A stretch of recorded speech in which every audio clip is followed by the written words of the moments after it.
प्रणाम मित्रों, मैं काव्यांशी मिश्रा आज भारतीय संस्कृति और सभ्यता पर अपने विचार आप सबके सामने प्रस्तुत करूंगी। और सबसे पहले मैं धन्यवाद करना चाहूंगी और व्यूज चैनल का कि उन्होंने मुझे इस विषय पर अपने विचार प्रस्तुत करने हेतु आमंत्रित किया।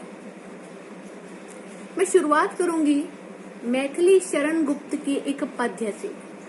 हिंदी साहित्य के महाकवि सभी परिचित होंगे।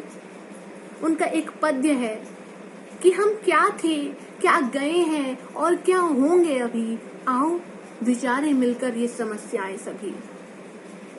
वो कहते हैं ना, कवि क्रांतिदर्शी होता है, अर्थात वो वर्तमान समय में ही देख लेता है कि भविष्य में क्या होने वाला है। और शायद महाकवि मैथिली शरण गुप्त ने अपने समय में ये देख लिया था कि भविष्य में क्या होने वाला है। हमारी भारतीय संस्कृति की यदि मैं बात करूं तो हमारी भारतीय संस्कृति 5000 वर्ष पुरानी है। हमारी भारतीय संस्कृति में हम पृथ्वी को सिर्फ भूमि नहीं अपितु मां मानते हैं। हम यही कारण है कि जब हमारे देश में घर बनाए जाते हैं तो भूमि पूजन किया जाता है, लेकिन जब पश्चिमी देशों में घर बनाए जाते हैं तो वहां ग्राउंड मेकिंग सेरेमनी होती है। क्या आप जानते हैं ग्राउंड मेकिंग सेरेमनी और भूमि पूजन में क्या अंतर है? जी हाँ, एक बहुत बड़ा अंतर ये है कि जब हम भूमि पूजन करते हैं तो हम सिर्फ पूजा पाठ ही नहीं करते अपितु माफी भी मांगते हैं। माँ पृथ्वी से माफी मांगते हैं, हाथ जोड़कर माँ पृथ्वी से ये कहते हैं कि हे माँ, आपके ऊपर पहली कुदान चला रहा हूँ, मुझे क्षमा करिएगा। सिर्फ पृथ्वी से माफी नहीं मांगते अपितु उन जीव जंतुओं से भी माफी मांगते हैं जिनका घर उजाड़ के हम अपना घर बना रहे हैं, जैसे कि चींटी। ये है हमारी खूबसूरत भारतीय संस्कृति। लेकिन आज परिधान से लेकर खान पान तक, सोचने से लेकर विचारने तक, हर तरह से हम पाश्चात्य तौर तरीकों से ग्रस्त होते जा रहे हैं। जिस भारत देश ने पूरे विश्व को सभ्यता की, संस्कृति की नसीहतें दी थी, आज वही भारत देश पाश्चात्य तौर तरीकों से ग्रस्त होता जा रहा है। विचार का विषय है कि हम भारतीय अपनी भारतीय संस्कृति को भूलकर पाश्चात्य संस्कृति को अपना रहे हैं और उसे अपनाकर हम बड़ा ही गर्व महसूस करते हैं कि हम आधुनिक हो गए। आधुनिक होने का ये अर्थ बिल्कुल भी नहीं कि हम अपनी संस्कृति को, अपनी सभ्यता को भूल जाएं, उसे परापेक्षी तथा विखंडित बनाकर रखते। आधुनिक होने का अर्थ प्रोग्रेस करना है, विकास होना है। मैं ये नहीं कह रही कि हम विकास को रोक दें, मैं ये कह रही हूँ कि हम अपनी संस्कृति के विनाश को रोक दें। क्योंकि अगर हम इसी तरह अपनी संस्कृति को भूलकर दूसरों की संस्कृति को अपनाते रहे तो एक दिन हमारा अपना कोई अस्तित्व ही नहीं रहेगा। जिस देश ने लोगों को, अन्य देशों को जीना सिखाया, वही देश अपना अस्तित्व खो देगा। क्या ये उचित है? जरा सोचिए, कितनी सुंदर संस्कृति थी हमारी संस्कृति का जो वर्णन वेदों में है, हमारी संस्कृति का जो वर्णन पुराणों में है, हमारी संस्कृति का जो वर्णन साहित्य में है, वो वर्णन आप सबने भी पढ़ा होगा। कितना सुंदर वर्णन है। लेकिन ये दुख की बात है कि आज हमारी संस्कृति, हमारी सभ्यता महज वर्णन बनकर ही रह गई है, महज किताबों का विषय बनकर ही रह गई है।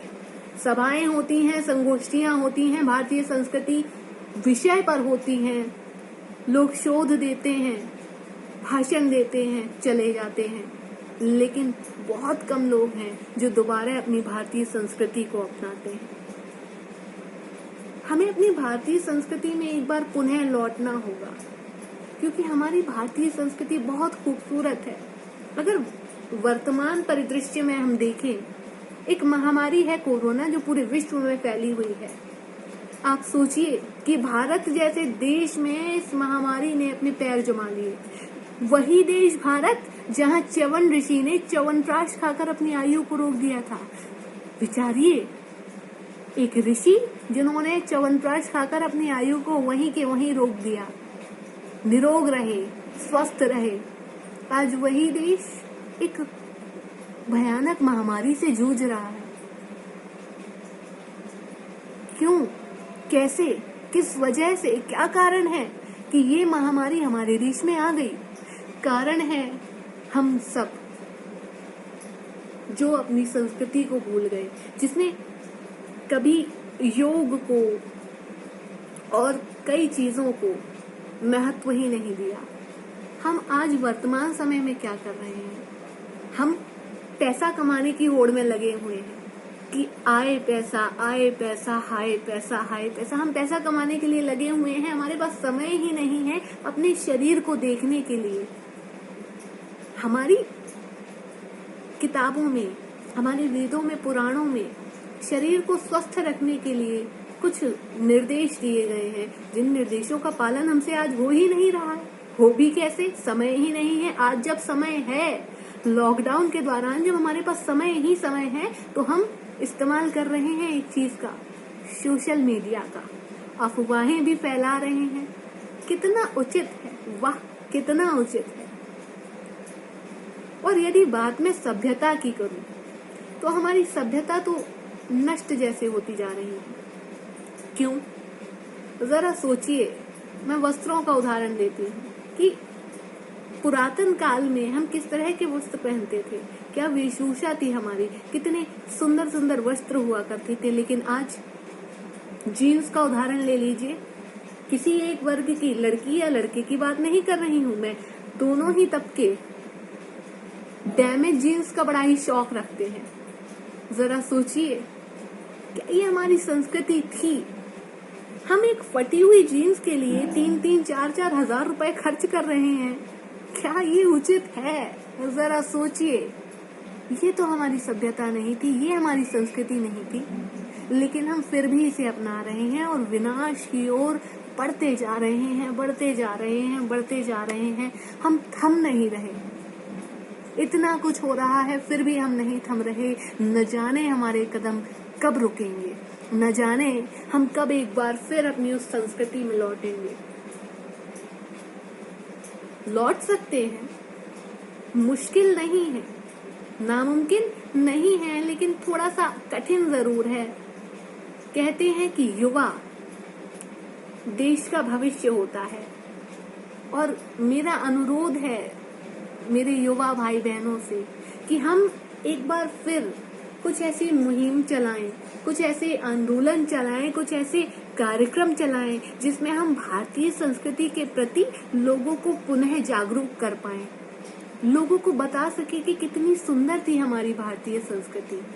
जो संस्कृति आज महज किताबों तक समेट कर रह गई है, उस संस्कृति को दोबारा से एक बार लोगों के जीवन में लेकर आए। बस इतना सा अनुरोध है। यदि हम भारतीय संस्कृति को दोबारा से जीवित कर देते हैं, तो हम आधुनिक मनुष्य एक बार फिर अपना जीवन बहुत ही सुचारू रूप से, सुंदर ढंग से जी सकेंगे। इसी के साथ अपने शब्दों को विराम दूंगी। धन्यवाद। नमस्कार।